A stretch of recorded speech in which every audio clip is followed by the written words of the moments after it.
PSCS committee ముందరికి వెళ్తుంటే రైతులు అడ్డం వచ్చి ఆపితే ఈరోజు నేను ఇక్కడ ఆగడం జరిగింది పిఎస్సిఎస్ కమిటీ ఆఫీస్ దగ్గర. ఇక్కడ రైతులందరూ కూడా వాళ్ళకి ఇష్టం వచ్చినట్టు కష్టపెడుతున్నారు.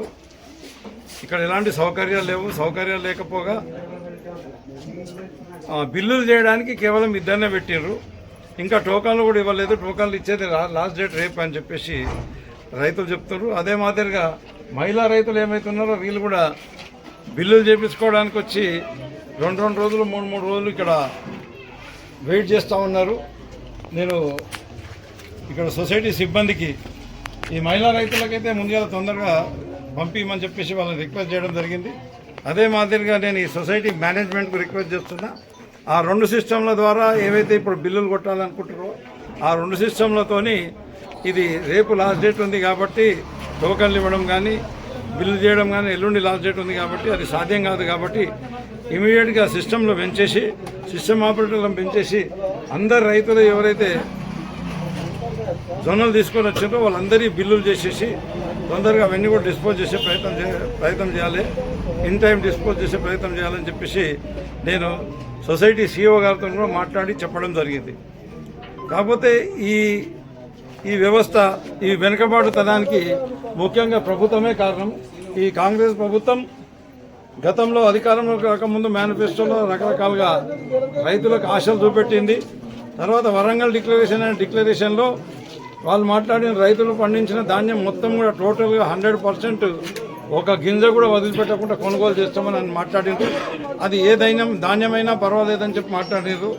ఈరోజు జొన్నల కొనుగోలు కేంద్రం వాస్తవానికి ఏప్రిల్లో జొన్నలు వచ్చినాయి. ఏప్రిల్లో స్టార్ట్ చేయాల్సింది ఉండగా వాళ్ళు జూన్లో కొనుగోలు స్టార్ట్ చేయడం మూలంగా ఈరోజు రైతులకు చాలా ఇబ్బంది అయింది. మరో డెడ్ లైన్ కూడా 15వ తారీఖు డెడ్ లైన్ పెట్టిండ్రు. అంటే జూన్లో స్టార్ట్ చేస్తారు, 15వ తారీఖు డెడ్ లైన్ పెడతారు.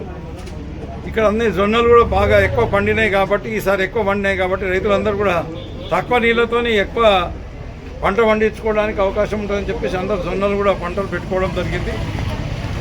దాని మూలంగా ప్రభుత్వ వైఫల్యం మూలంగా టైంకు కొనుగోలు స్టార్ట్ చేయకపోవడం మూలంగా ఇబ్బంది అయింది. రెండోది ఇక్కడ ధాన్యం జోకడానికి మరి రైతులకు మనము గన్ని బ్యాగ్స్ గోనె బస్తాలు ఇవ్వాలి. ఆ గోనె బస్తాలు కూడా ముందుగా అరేంజ్మెంట్ చేసుకోకపోవడము, ఈ సిస్టమ్లో అరేంజ్మెంట్ చేసుకోకపోవడము, టోకన్లు ఇచ్చే సిస్టంలో ఒక కొత్త వ్యవస్థ తీసుకొచ్చి పెట్టడం ఏంటంటే 50 క్వింటాలకు ఒకసారి పెట్టాలి, 30 క్వింటాలకు ఒకసారి పెట్టాలి. ఆ రకంగా తంబు రావడం కూడా చాలా మందికి ఇబ్బంది అవుతుంది. కొంతమంది రైతులు మరణించిన రైతులకు ఇప్పుడు తంబు ఎవరు పెట్టాలి, ఎట్లా జొన్నలు పోవాలి, ఇది కావాలని ఇది లేనిపోని సిస్టమ్ పెట్టి ఈరోజు రైతులకు ఇబ్బంది పెట్టడం జరుగుతుంది.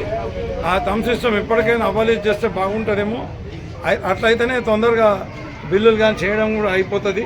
ఆ తంబ్ మూలంగా ఒక్కొక్కరికి 15 నిమిషాలు 20 నిమిషాలు పడుతుంది ఒక్కో బిల్ చేయడానికి.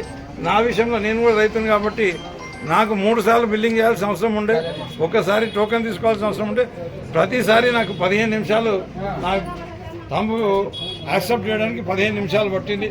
కాబట్టి ఈ రకంగా చేస్తే రైతుల జొన్నలు అన్నీ పోవు. కాబట్టి ఇప్పటికైనా తంబ్ సిస్టమ్ తీసేసి ఎట్లా రైతుల ధాన్యం వస్తుంది బిల్లులు చేసి పంపించాలని. అదే మాదిరిగా రైతులు 30 రూపాయలు ఒక సంచికి 30 రూపాయలు 35 రూపాయలు పెట్టి ఈరోజు ఆ గోనె సంచులు తీసుకొని రావాల్సి వస్తుంది, గన్ని బ్యాగ్ తీసుకొని రావాల్సి వస్తుంది. ఆ రకంగా కూడా రైతుకు నష్టం జరుగుతుంది. తర్వాత లారీలో ఆ నష్టం జరుగుతున్నాక ఏదో కష్టపడి వీళ్ళు సంచులు కొనుకొచ్చుకొని నింపిన తర్వాత లారీలో ట్రాన్స్పోర్టేషన్ చేసే లారీలకు కూడా వీళ్ళు 60 రూపాయలు 100 రూపాయలు కట్టాలంట, క్వింటల్ అట్లా కడితేనే పోతున్నాయంట. ఆ రకంగా రైతులను లూట్ చేసుకొని తినిపోతుంది ప్రభుత్వం కానీ లారీల వాళ్ళు కానీ. అదే మాదిరిగా సొసైటీ వాళ్ళు కానీ రకరకాల ఇబ్బందులు రైతులకు పెట్టి చేస్తున్నారు. కాబట్టి అవన్నీ మానుకోవాలి.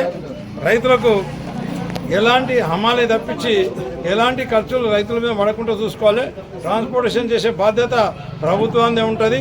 అదే మాదిరిగా గోనె సంచులు ఇచ్చే బాధ్యత కూడా ప్రభుత్వాన్ని ఉంటుంది. కాబట్టి ఒకవేళ ఇప్పుడు గోనె సంచులు రైతులు కనుక తెచ్చుకుంటే వాళ్ళకు 30 రూపాయలు ఒక సంచికి క్వింటాల్కి 60 రూపాయలు యాడ్ చేసి అట్లా బిల్ చేసి వాళ్ళకి పైసలు ఇప్పించాలని చెప్పేసి మన మార్కెట్ వాళ్ళు కానీ అదే మాదిరిగా ప్రభుత్వ యంత్రాంగం కానీ ఈ సొసైటీ మీద కొద్దిగా అజమాయిషి పెంచుకొని ఈ సొసైటీ ద్వారా రైతులకు ఇబ్బంది కాకుండా రైతులు అన్ని జొన్నలు పెట్టేటట్టు చూడాలి, రైతుల దోపిడీని కూడా నిలుపుదల చేయాలని చెప్పేసి నేను విజ్ఞప్తి చేస్తున్నాను. ధాన్యం గత ప్రభుత్వాలేమో 14 క్వింటాల 70 కిలోలు ఆ రోజు ఒక ఎకరానికి ఖరీదు చేసిండ్రు.